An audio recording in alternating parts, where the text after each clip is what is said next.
Thanks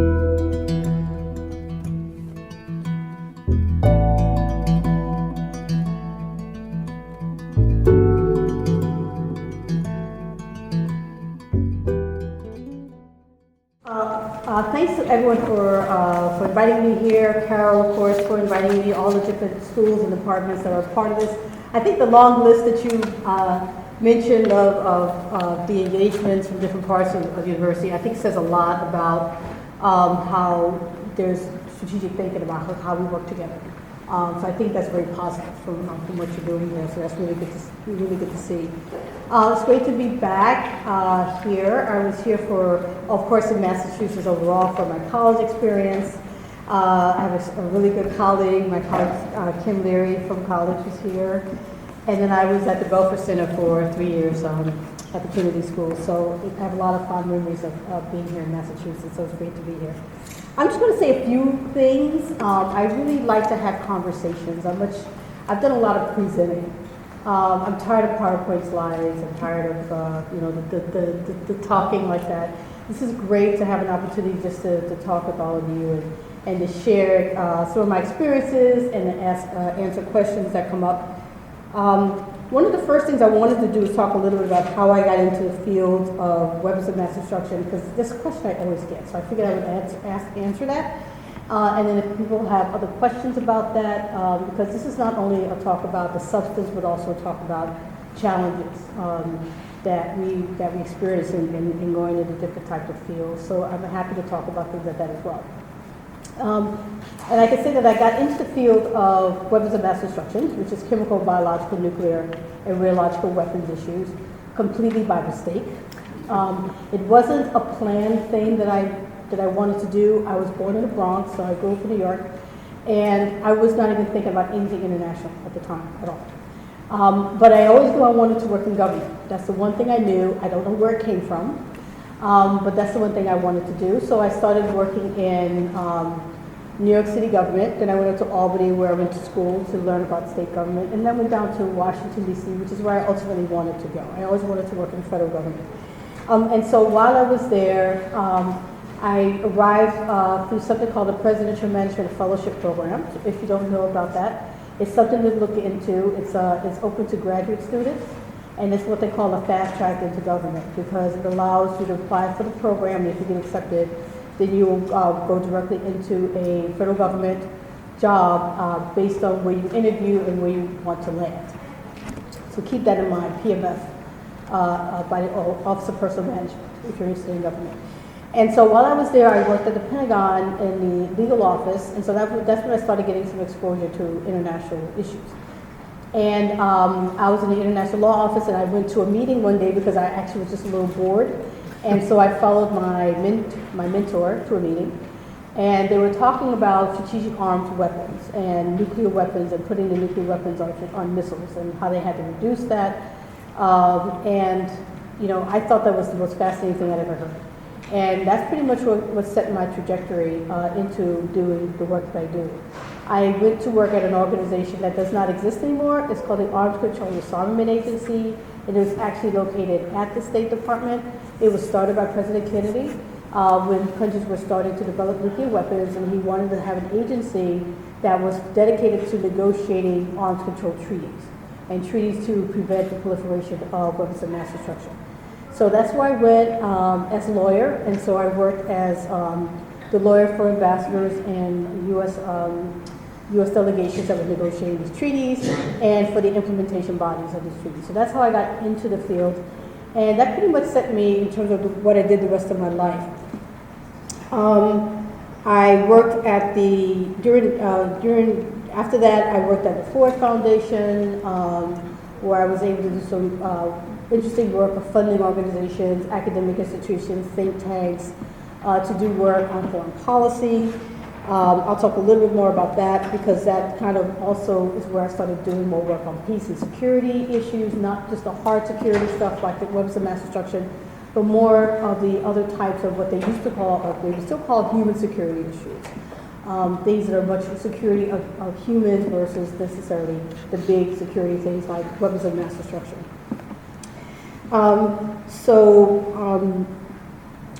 So I left, I was working at the Army Patrol Agency, and then I went back to school to get my PhD. And then after I left there, I went up to the Belfast Center to write the dissertation, and then I went to the Ford Foundation. And then at the Ford Foundation, I was asked to join the Obama administration. This was also an interesting story. I have a lot of these kind of weird stories in my career. Excuse me one second. Before the story, can you pull the mic up higher? Like just higher. All right, is that better? I'm looking for a finger and it says yes. Okay, so I was as a working at the Ford Foundation, you have a number of grantees, and so you normally visit your grantees. And so I was in Washington at a meeting, and I received some calls, and I was not answering the phone calls, and I was having lunch. And finally, I picked up the phone, and I said, "Why are you guys bothering me?"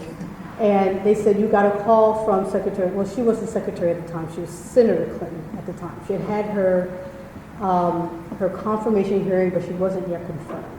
So she was still in the Senate office building. And they said she wants to meet with you, and I said, okay, in like 2 hours.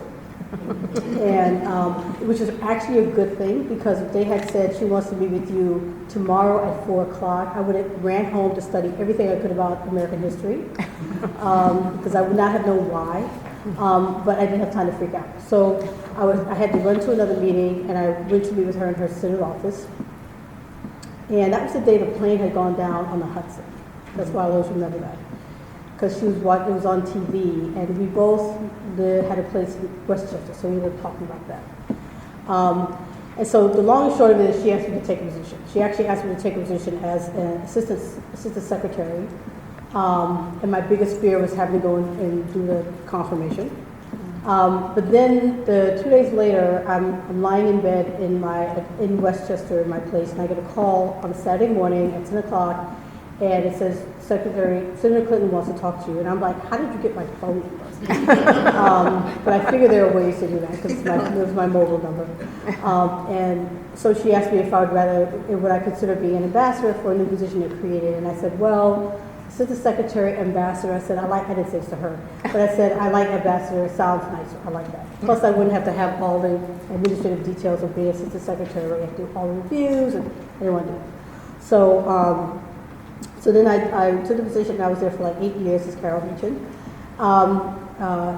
Very much enjoyed it for a number of reasons, and I can talk about that if anyone's interested about that. So let's move on. That's my history. And so then, throughout my career, I've been very, very often because of the area I was in, very often the only woman, and certainly the only person of color in the area of weapons of mass destruction for many years.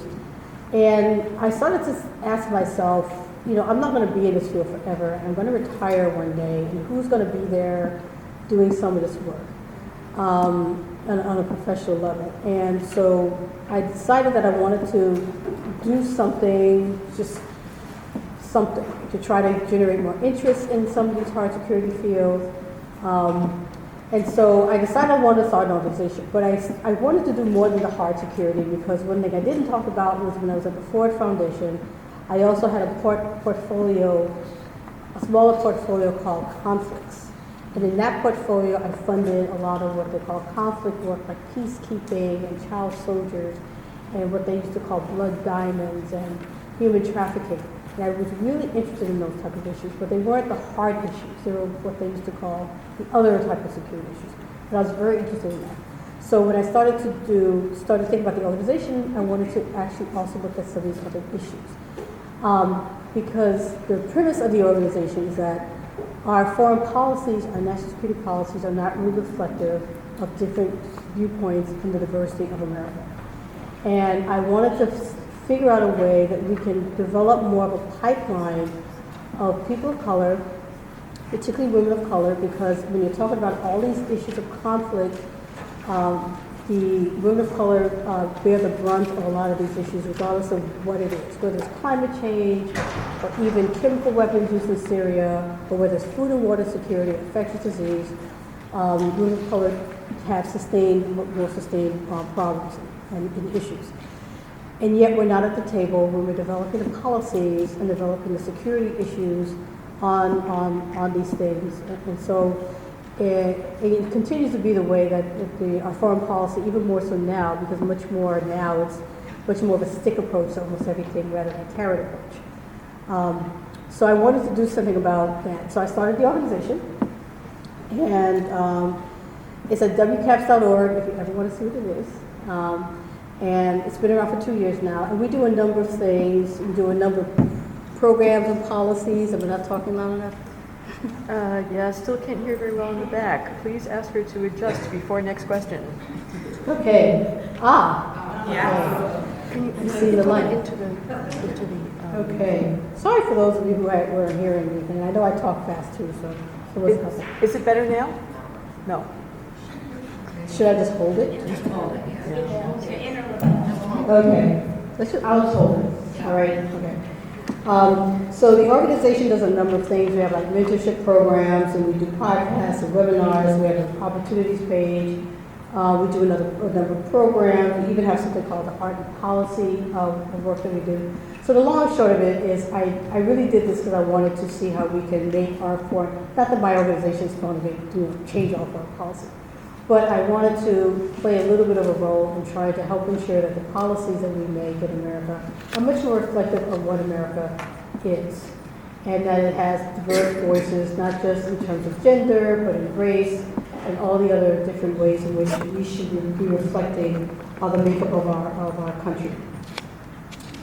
So moving on, one of the things that going back to the issues of human and hard security, one of the things I'm very interested in is how we look at global threats. One of the course that I teach at Georgetown, for example, is U.S. foreign policy and global threats. And the reason I want to teach that is because I want to expose younger generation to at least have an appreciation for the different threats that we are facing. And I think, from my understanding, that the younger generation has a much better grasp and a much better strategic understanding of the different threats that we're facing, and not as siloed as I think some of the older generation has been about these issues. So the course looks at a number of things like climate change, obviously, weapons of mass destruction, obviously, but also things like infectious disease, food and water security, biodiversity, our oceans, human trafficking, animal trafficking, and small arms. And what it does is it tries to help students get a general understanding of these threats and what is U.S. foreign policy on these threats. And is it a good policy? What's a good policy? What's a bad policy? Of course, I don't dictate that, but at least to think about it and to try to understand our role in the world. We look at the existing international institutions and conventions, and actually the U.S. is a party to quite a few conventions because there was a time when we weren't so harsh about the treaties that we joined. But if you were to get a sense of the number of treaties that exist out there that deal with things like food and water issues and infectious disease and all these things, we're actually party to a lot of them. And so we have a lot of international obligations that no one really talks about on these types of things. But we also look at things like the Sustainable Development Goals, which are the 17 goals that were developed through the UN process to look at all of these issues. So if you're interested in that, there is an initiative that's trying to look at all these different threats and trying to understand how they all connect. And they have targets that countries can look to in terms of what should I be doing to be better able to address these many threats that exist out there. And so that's part of what I do, and also related to my organization. And these are best for everyone, but also related to my organization, trying to understand the unique challenges that women of color have with these threats and people of color have with these threats. Because I said earlier how these threats have uniquely impact people of color around the world and vulnerable communities overall. And we can talk about more about that during the Q&A. Let's see, go through before we have questions. Yes, just two more things. Carol mentioned the Redefining National Security issue. That's an initiative my organization has, and this related to things I've already been talking about national security. It's very important that our national security that we define our national security in a way that really does reflect the threats that we face today. And if you read the most recent national security strategy from 2018, you will see it has a lot of Cold War language, a lot of great power politics with the US, Russia, and China. But it's not very open to a lot of threats that we face. The word climate change does not appear anywhere in the document. Issues like food and water security appear like maybe 2 times. Infectious disease is there, but it's much more related to non-state actor focus in terms of more carrying a stick to figure out how do we prevent the non-state actor, which is a lot of what I do, but that's not really the progress that we've made in those issues. So we essentially have a national security strategy for the United States that doesn't really talk about the security that we really are facing. It doesn't really incorporate the global strategy, the global threats that we're facing. So the question is that really a good strategy? Is it really looking at how we can be secure as Americans if it doesn't capture the global threats that we're facing? So the initiative that we have in the organization is asking those 2 questions. Is our national security strategy really one that is securing Americans? And can it be if it doesn't have the voices of people who are most affected by the threats we have today? And the answer really is no to both of those. So a lot of what we do is have discussions about that and just raising awareness about the fact that that's a problem. And just very briefly on that, one of the problems is that if you look at the 2015 National Security Strategy, you will see a broad section on these issues. There's a lot of discussion on gender equity. There's all these other issues that are out there. And I raise that because what we need to be doing as a country, I think, is moving more in that direction of looking at issues and trying to look at our strategy and how it impacts global issues and how we should be part of a global community of countries who are trying to deal with these threats. Instead, we're taking a step backwards and being a lot more domestic, a lot more of our interests first, which is not really the direction that we need to be going if we're going to deal with a lot of the threats we have today. And finally, I'll be quiet. Finally, if anyone wants to talk more about the infectious disease, and I know there's interest in that, the work that I did as part of the U.S. government before I left in 2017 is part of something called the Global Health Security Agenda, which has 64 countries working together to prevent, detect, and respond to infectious disease. It was launched in 2014 in February, a month before Ebola hit. So when Ebola hit later in March, we had a strategy already set for how we are going to build the capacity of countries so that they can actually combat diseases like Ebola. Unfortunately, money has been taken away from that effort. It's still going. President Trump did continue the program. Unfortunately, some money has been taken away, so a lot of our CDC personnel who were put out in country to strengthen their capacity had to go back home. But we have made a lot of progress. There's a new vaccine on Ebola now that they're using in the Republic of Congo right now. That's another issue because our CDC people are not able to actually go to the places where disease is the hardest, which is the first time that's ever happened that the CDC cannot do that. But because of the violence that's going on there, we're being kept from the most important areas where we need to be doing some work. So that's a problem. You may not be hearing a lot about that, but that's another issue. So I think I've talked enough. I've talked about a lot of different things. Happy to answer any questions on anything I talked about. And I apologize if you could not hear me at the beginning, but Carol will kill me if I start all over again. Thank you so much.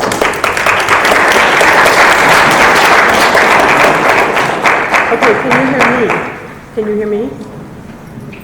No yeses or nos? Up higher still. I'm not too impressed with these mics. I'll just hold it also. Thank you so much for this very thought-provoking presentation. I kept on writing down more questions for you while you were talking, but I'm also promising to leave time for other people. So I want to start near where you ended.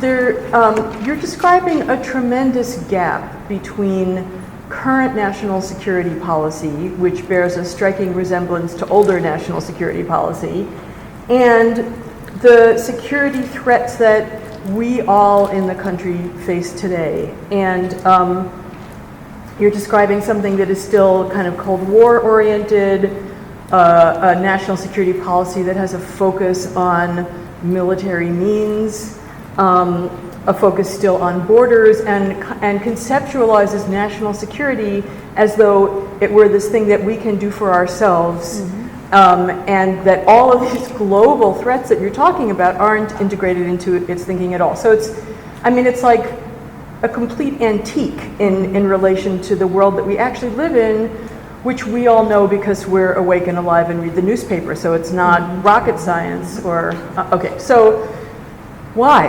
Why is there that gap? And how much is that for demographic reasons about who's making that policy? How much is it about graduate training? How much is it about not hearing from, not caring about the voices of women of color or people of color and vulnerable communities around the world? Why do we have this enormous chasm between national security policy and actual security in this day and age? I think a lot of it is on purpose, and a lot of it's also culture. Part of the on purpose part is, as I said, we don't have to be doing this. And as I said, if you take the time to look at the 2015 National Security Strategy, you will see in it a lot more of the more of a global perspective, more of a we need to invest in these global issues.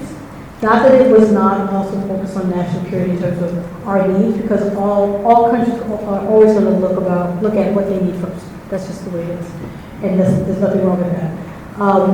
But we went backwards, and we as I said, we should not be doing it. We should be going in each national security strategy should be one that incorporates global threats. It should be one that helps to recognize the fact that the domestic and global divide is just not really a divide anymore. And what happens in a country far away impacts us.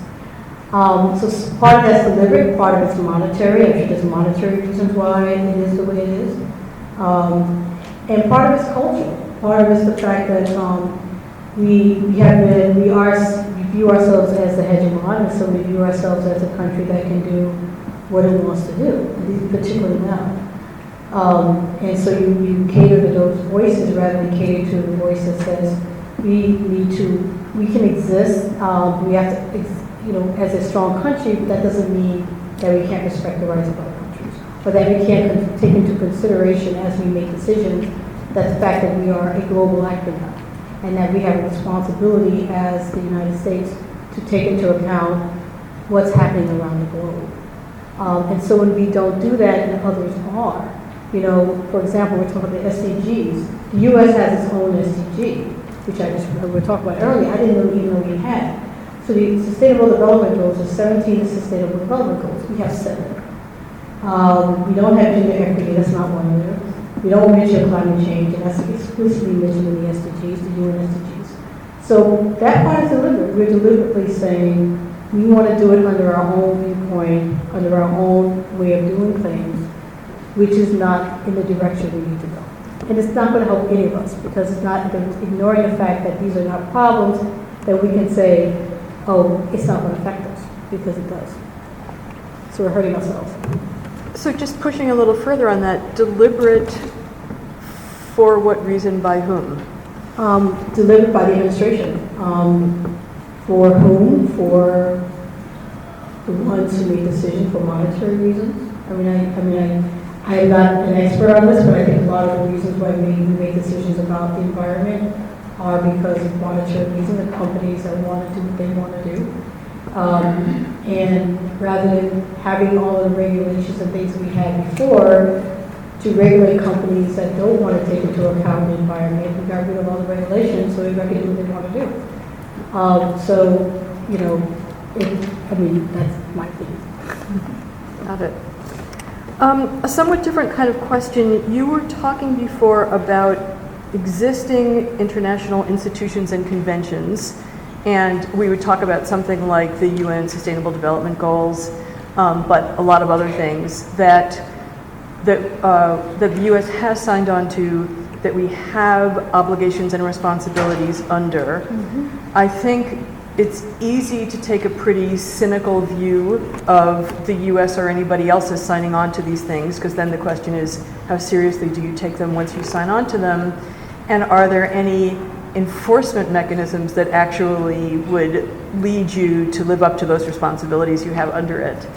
So I'm wondering what you can say to us about what makes it possible, or what kinds of strategies could be used to really get the US to live up to international obligations that it has, which I think is especially an important question because a lot of those international instruments have been created with input from lots of other countries, and some of those, for example, much more vulnerable countries to climate change and so on.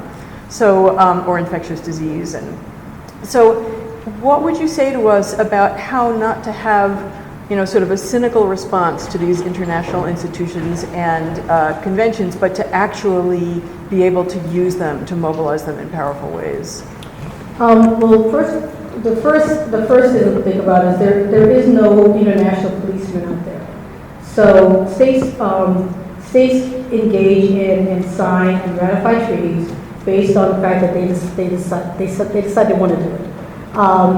And traditionally, the U.S. has not jumped out of treaties. Traditionally, we have been pretty good in terms of obligating ourselves and doing what we're supposed to do. We're certainly not perfect. But it's easy to lose track of that in the wave of what's going on with the withdrawal from a number of treaties like the Paris Agreement, Climate Agreement, and the Intermediate Nuclear Range Forces Treaty, for example, and a couple of other things that are going on. So it's easy to lose track of the fact that that's not traditionally what we normally do. And countries would be reluctant to have any kind of treaty in the U.S. and put the time and the energy and the money. It takes a lot of that to actually do a treaty if they think they're just going to jump out. And neither do we want to do that, because we put a lot of money into it, and time and energy. So, but there is no international policing out there. So if we decide that we don't want to be in a treaty, it's not like there's going to be somebody that's going to make us do it. And that's true for every single state, not just the U.S. So normally it's just by persuasion, diplomacy. It's not like people are going to sanction the U.S. If it was the U.S., we would sanction a lot of the countries. It's usually those soft power things that we can do. You don't usually send the military over to a country because they want to withdraw from the treaty. It's usually diplomacy and sanctions and withdrawing of aid. The thing about the U.S. unfortunately, depending on how you look at it, is because we have, we're in a position where a lot of countries can't really use that against us. We can use it against others, but they really can't use it against us. So if we decide to get out of a treaty, there's not much that can happen, except try to make us feel bad. And depending on who's making the decision, that may or may not work.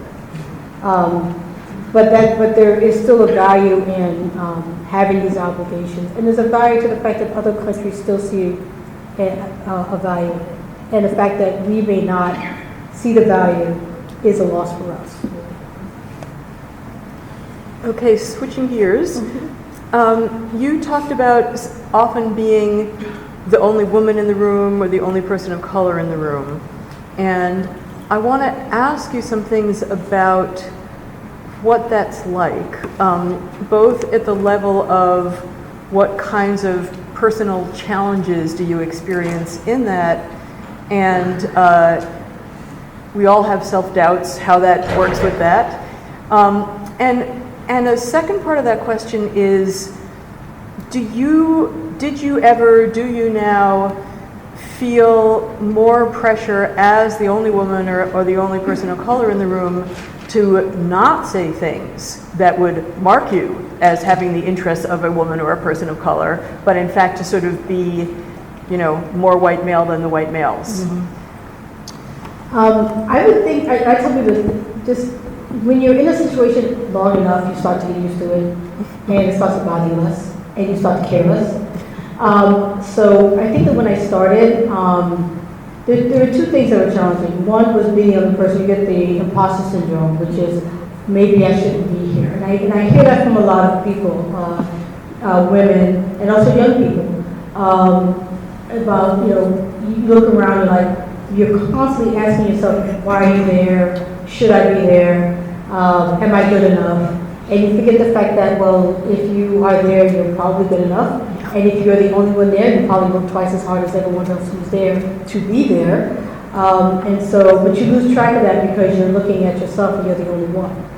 And so our society and our culture has taught us to think that we're not as good. So particularly as a person of color, as a woman, you know, society has been telling you all of your life, from everything you hear, from TV, from music, that you're not as good. And so it's hard to separate your head from what you've been hearing. And a lot of times it's difficult to do that. I think that what happens is after a while, after being in that situation long enough, you start to separate what the culture has told you is what you're supposed to think from what you think. And so you walk into a room and you may be the only person, but while you're carrying this thing on your back that says culture's telling you you're not supposed to be, you're not as good, and it's banging at you, you start to think about it less. And you think more about the fact that I need to get my job done. I don't have time to worry about this stuff. I can't, if I'm too busy thinking about the fact that I'm not supposed to be here, then that's time and energy I'm taking from the fact that I need to be doing my job. And so you start to push it out. And so what's good about that is you start to distinguish your own hand from what you've been told you're supposed to be. And I think that happens from time. It's just, and I tell a lot of young people, I say, okay, just go to the bathroom, look in the mirror, and just keep telling yourself you're supposed to be here. You know, keep telling yourself, because you are. And if you're there, then you're there for a reason. So the only reason why you think you're not supposed to be there is because you're telling yourself something that's just not true. Do you have other advice for young people in the audience who are concerned about a lot of the threats that you're talking about, but the idea of working in spaces that could actually have an effect on those seem very far away indeed? What would you say to them? It's interesting. If you go to the Sustainable Development Goals page, there's a page, and I can't recall what the name of it is, but it actually lists things that people can do on an everyday basis to promote, to mitigate the kind of threats we have. Now, there's a big things, you can march and things like that, but these are the kind of threats that they may seem far away, but they're really not. And so one can comfort oneself into thinking that I'm okay, particularly if you're living in a developed country where you're not seeing your water security issues, you're not seeing these things happening immediately, but there's parts of the U.S. that are already seeing the effects of climate change. We're getting a lot, there's migration because of climate change in countries that are around us too. So it's not like it's here, it's just as easy to pretend. If you live in a developing country, you see it quicker, and you can understand it quicker because you're seeing the lakes drying up, you know, and you're seeing all these things that are happening, and you're moving from places because there's no food. So it's kind of it's a way to make one feel oneself is safe, but not. But there are ways that you can do something every day, and it's a great website. So beyond the making sure that you're recycling and things, the little things like that you can do, every individual should be doing something, because these are kind of threats that are global and affects everyone. So no one's really safe. Thank you. I'm going to ask one more question and then turn it up to the audience. So we have at least one course here that's really working on healthcare issues. This is a terribly unfair question, but can you give us a short primer on the relationship between the climate crisis and transformations in issues like infectious disease? Well, in several ways. I guess the way I'll say the most is 60 to 70% of the diseases that humans get come from animals, okay? So there's a strong connection between animal and human health.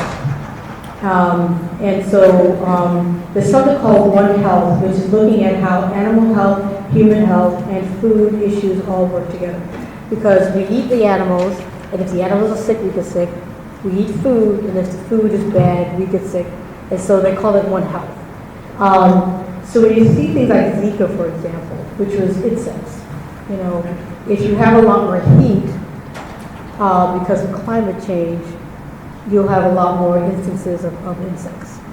And so if there can be a longer time frame when you should have insects who can bite and transmit the Zika virus. I mean, that's I think a clearer example. But these are the kind of things that affect the environment. It kind of affects the environment. It affects, how the way animals live. It affects how long diseases can last. And so it does affect many things, including health. Okay, thank you so much. I have about 4 pages more questions, but I know you have some too. So I'm going to turn to you now to ask for questions. I want to encourage students to speak up. When you get the mic, please stand, say your name. If you're a student, say what you're studying. And I think maybe what we'll do is try and collect a few and then turn to you to answer.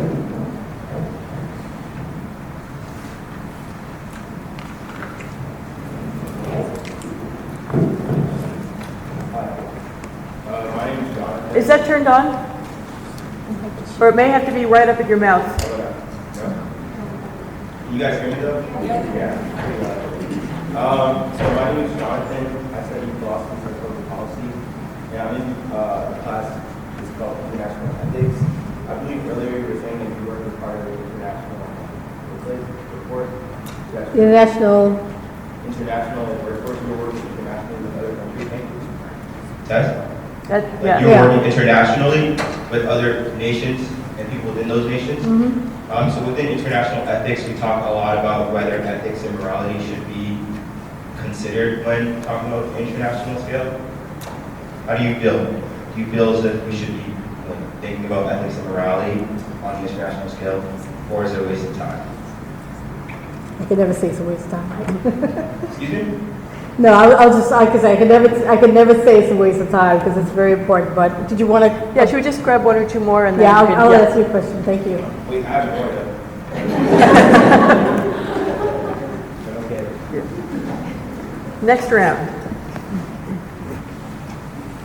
Hi, good afternoon. Crystal Galani, Global Governance, Human Security, PhD.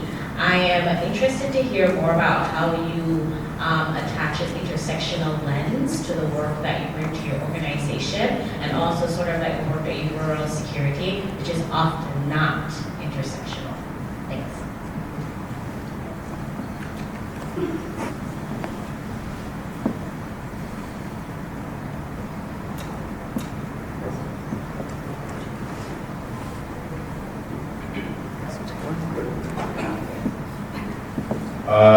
So to continue on from the question earlier. Okay. So to continue on from that, so in regards to morality and everything and ethics and such, is it really ethical or moral for the United States to want to intermingle with the international scale regarding to how other countries manage themselves and the people within? When, as you stated, the United States is still struggling through things like these. So it kind of seems almost hypocritical for the United States to be doing this kind of thing. While I understand why they do, I think it'd be a lot smarter for the United States to focus within its borders first to fix these like intersectional problems and differences that we often face. It seems to me like by focusing on the external, we are really doing a disservice to ourselves internally. And furthermore, when you're talking about potential threats that the United States has faced, I personally am not quite sure how much I believe that statement, because there are so many things that we face that the government probably amps up a lot more than it does others. So for example, back when the Red Scare was happening, you could argue that that was something that was worthy of needing national attention and everything. But now that that's blown over, we can see how much of a waste of time and how much human life it's wasted fighting communism and socialism in general. So I just feel as if even if we apply a moral or ethical lens to these kinds of situations regarding security, how true is it really that what we're doing is the best for not only the United States, but for those countries as well? Thank you. You want to turn to one more and then we'll do answers? Yeah. It's not so serious. Sorry, it's a big room. Hi. My question is actually not that serious, but Sorry, could you identify yourself? Robbie, and I'm studying communications, and I take Professor Rivera's international philosophy and ethics class. I just wanted to know if you felt like you spoke a lot of like how you only women in the room and only black women in the room and things like that. Do you feel like Hillary with the whole breaking the glass ceiling for women and stuff like that? Do you feel like her calling was your safety or glass ceiling breaking? Like, do you feel like can you talk about that a little bit? Okay. All right. We'll start we'll get to all of the ethics questions. I'll put them all together. On the international lens to security, you're right about the fact that there is not a lot of natural intersections in security. And, my organization actually is trying to do a lot of that, as I mentioned, because we are looking at the human and the hard security issues together and trying to make the linkages and trying to help people understand that there are linkages amongst them. Yesterday, for example, I was at there's a Peace Alliance group, huge group, which is having their annual meeting. And yesterday I was on a panel talking about women, peace, and security agenda. And it's an agenda that is really trying to do things like look at the importance of women at the table for peacekeeping discussions. And how peacekeeping discussions are the peace last longer when women are at the table. But the thing is that it's one of the criticisms I have of it is it's very silent. It's not, and we talked about this yesterday, about how we have to make it much more integrated into different issues. And so, for example, when I do research on some of the other issues, that perspective is not there as much in terms of that agenda, per se. You'll see it in the SDGs, as I mentioned, there's gender equity lens in there. But it's not as intersectional as it should be. And so that's one of the challenges, I think, is to bring it into some of these issues, even the hard security issues, and figuring how to make it more intersectional. So there is a natural inclination not to. There's reasons for that. People feel comfortable in what they're doing. They don't want to do other things. They see other challenges, competition, you name it. There's all kind of reasons. But we need to make these things much more intersectional. And you do it by just trying to force people to think differently. And that's one of the things I'm trying to do in my course at Georgetown, is every week they have a different issue. But there's certain themes that run through all. Gender, global citizen, not always us first kind of thing. But you have to help put it in language that is understandable for the different sectors. There's a question, do I feel like I was breaking the glass ceiling, basically? What you call it? Do you feel like that was your... My calling? Not your calling, but your sort of, your pinnacle of making it. Oh, okay. Well, it's interesting because when I started working in this area, the hard security area, I didn't think about it because I was so enamored by the issue. I didn't think about the fact of how many women there are, how many people of color. I just wanted to do it. And then once I got in, then I realized how few people were in it. So it is satisfying knowing that I've broken a glass ceiling. But it's not as satisfying if I don't see anyone behind me.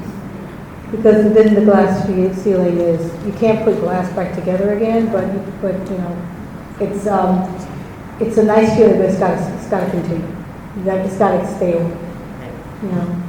On the several issues about ethics and morality, there's a number of things to think about.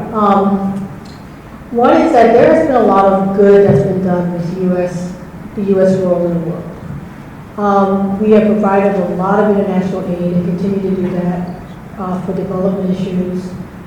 Security, we've helped to provide security to a lot of countries, helped prevent wars by providing security to a lot of countries.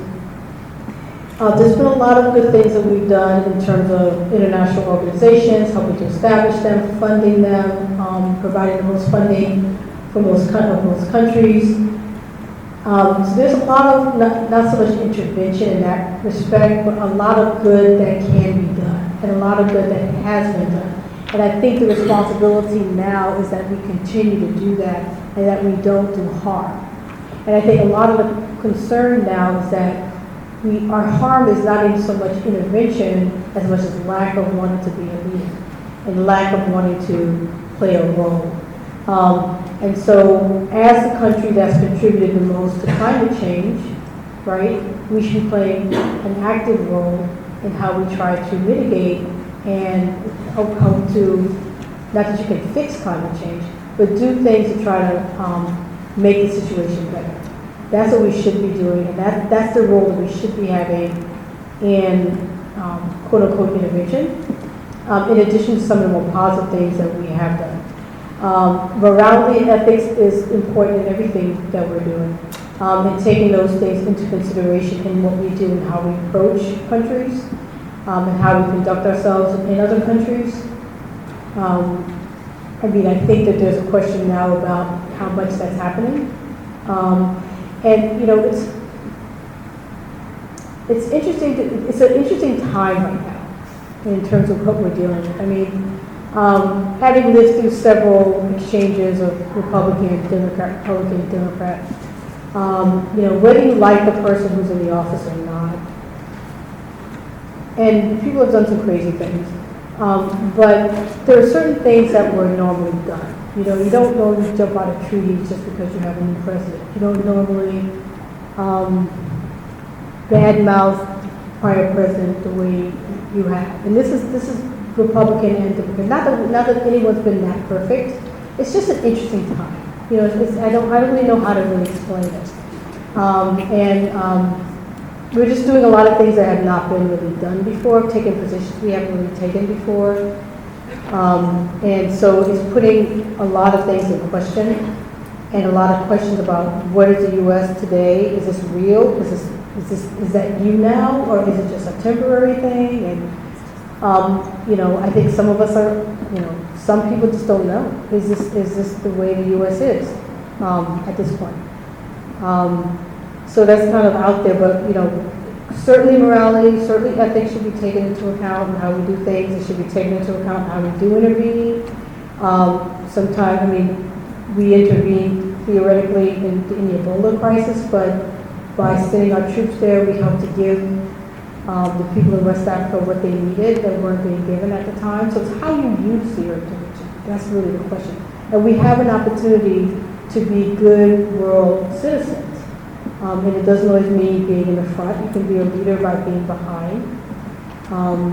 But it's how you use your intervention. And on that, one more last thing I will say, having been in that world for many years, I can say that there are a lot of times when a lot of countries actually look to the U.S. to take the lead. They want the U.S. to take the lead. They're wondering why we don't in some cases. So when we step back from leadership role, there's a vacuum. Because in some situations, countries don't want to be the lead. We've had questions now, I believe, from the International Ethics course and the Global Governance course. I'd like to encourage questions from two of the other courses, the Economics of Global Health and the Gender Global Context course. Could we have hands from any of you, please? There's one up here.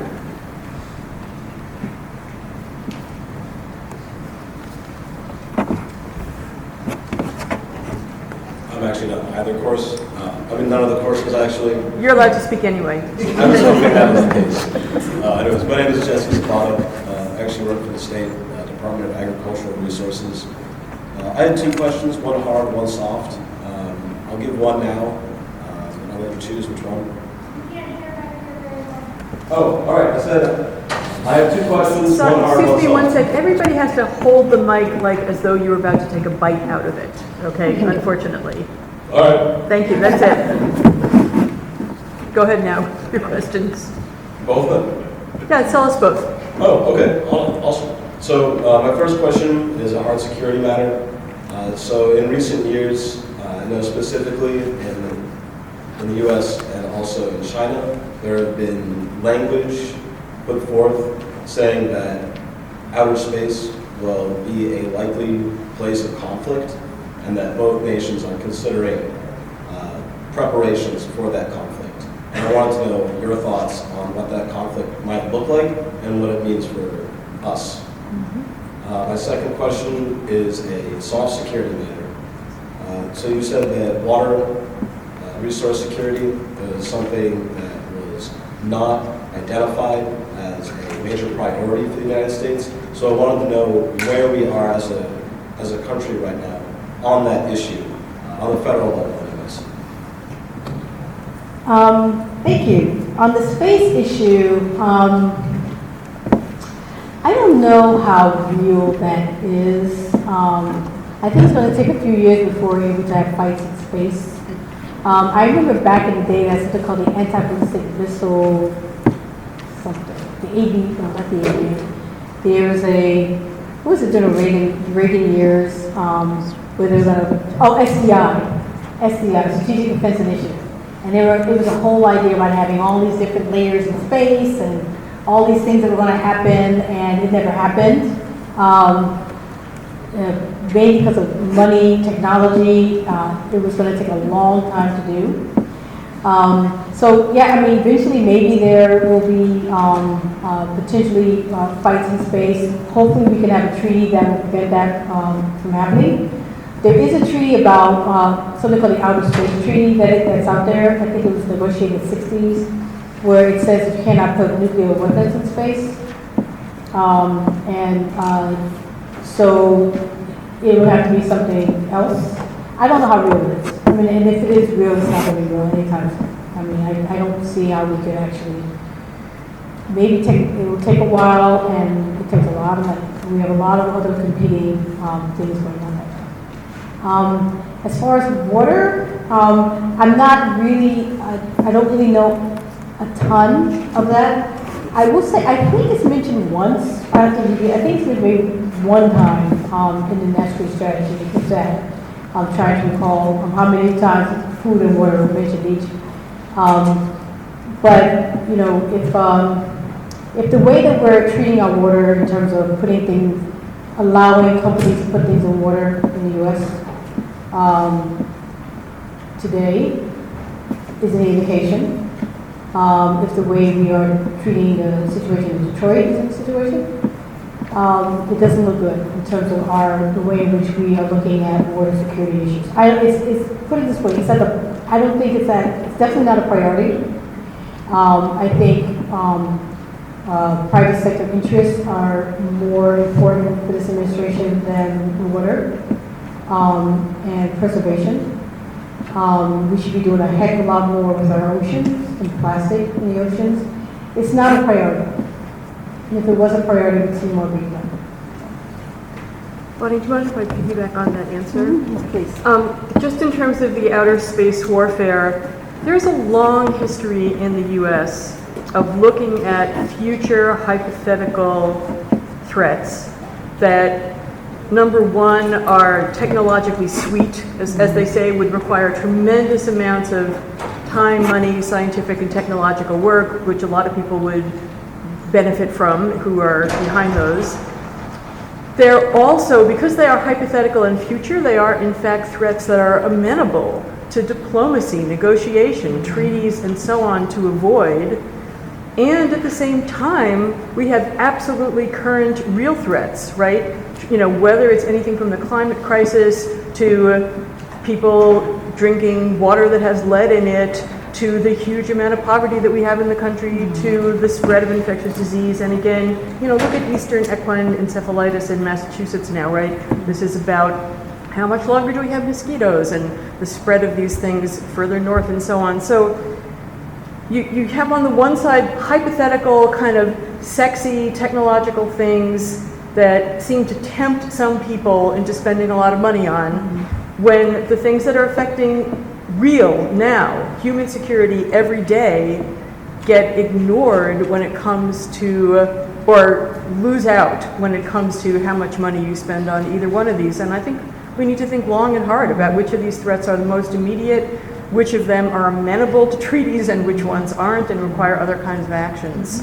And I think it's the kind of integrative perspective around security that you're asking us to take, that not just silo out these pieces, but to look at it whole, that's really critical and often really missing.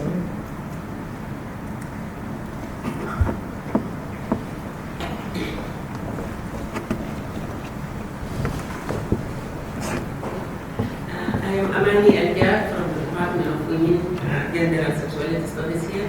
So I have a question for you. The U.S. is the only Western country that has not signed or ratified CEDAW, the Convention on the Elimination of All Forms of Discrimination Against Women, in an isolated company with few countries in the global south, such as Saudi Arabia. I understand that during the Obama and Clinton administrations, there were debates around signing or ratifying CEDAW. As an insider, given that CEDAW has serious implications for women and women of color here in the U.S. As an insider, could you tell us a little bit about what happened, like the nature of these debates, and what is the future of this? Obviously not during the Trump administration, but the future of this. Thank you. What I can say, I didn't really follow that particular issue like regularly, so I can't really say who said what or anything like that.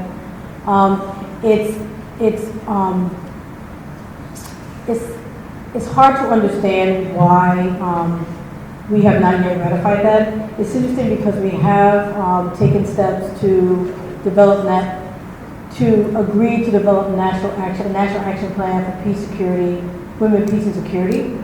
To implement that act. Honestly, I don't know. It's always baffled me. I don't know if you may know more about the feelings of this. But knowing how the U.S. Congress works and how these things work, somebody's interest that probably doesn't have a lot to do with women is siding on the side of not doing it. So, I mean, just knowing how these things work in Congress, there's some private interests involved in it that sees the ratification of doing that as against their interests, and they have a lot of power in Congress. So, but it's definitely worth getting a little more information about it. We have 3 minutes for one more question from somebody who hasn't asked one yet. I want to encourage. And I also just want to say that, again, at that point, we're going to ask people who are leaving to please leave us something on your evaluation form, and for people who are staying to move up to the front really quickly. Okay, one person who hasn't asked a question.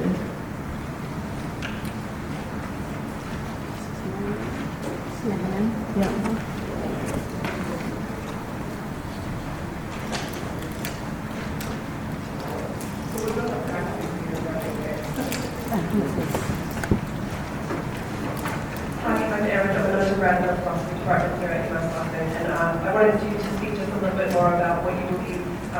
You mentioned women's place at the table, specifically you mentioned in peacekeeping, but the other issues that are on the agenda and of interest have sort of historically been tied to women's interest issues or feminist issues, and I just wondered if you thought that was exactly why they need their place at the table, or if that's an unfair pairing, and how you would suggest women claim their place at the table so that it's not an exception to the rule that's breaking the glass ceiling, but a very carved out place for women and other vulnerable groups that you mentioned. Hi, thank you so much for coming today. My name is Deborah Gada. I'm a PhD student in the School of Global Inclusion and Social Development. And my interest is in looking at gender and security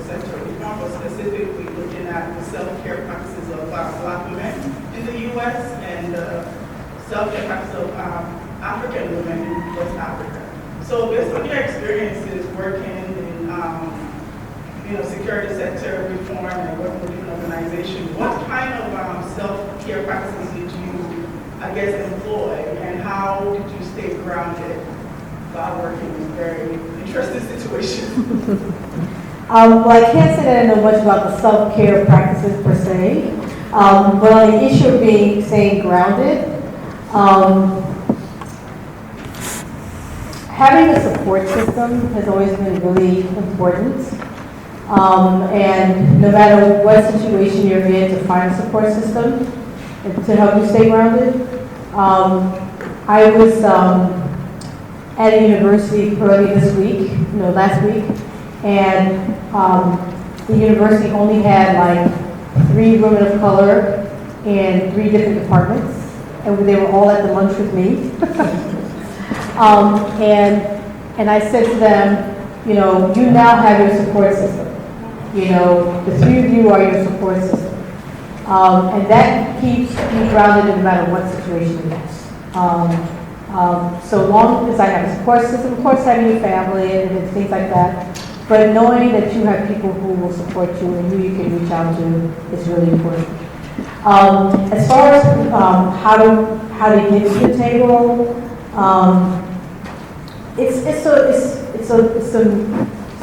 it's having people who are. There's 2 things. There's individual and there's systemic. Systemically, there's a lot of pushback to women getting at the table, and so that's when you need people who are working with you to try to make that happen. And one thing my organization is trying to do is we have a network of people who are working together and working with other organizations who are all saying the same message, that we need to be at the table. And you start to hear it more often, you start to see it more often. And of course, giving people help in making it happen. I've had people say, we want to be more diverse, we want to get people at the table, we just don't know how to do it. So helping them figure out how to do it. And then the other part is banging on the head to say, this is why you need to do it. And understanding that even in 2019, you're still going to have people say, I don't understand why we need to have to. I don't know why it has to be diverse. Why can't it just be the way it is? And you're like, really? Do I have to explain this to you? But you still have to explain it to people and use everything as a moment of education. And then there's the individual, which is the pipeline that we try to develop, getting people interested in the field, giving them the feelings that they don't have to deal with the imposter syndrome, helping them to feel empowered is a regular thing. And so one of the things I do on my website is I have this podcast of women who have made it in the field, or young women as well. And so no matter if you're just walking down the street, I feel discouraged, I need to hear from somebody talk. And you hear other women who talk about, I've made it, this is how I did it, these are challenges I had. I still face challenges, no one really, it doesn't end. And so, having that for the individual side. So it's individualistic and it's systemic, but you have to think about both to make the change. All right, please join me in thanking Ambassador Jenkins for a wonderful talk. Thank you.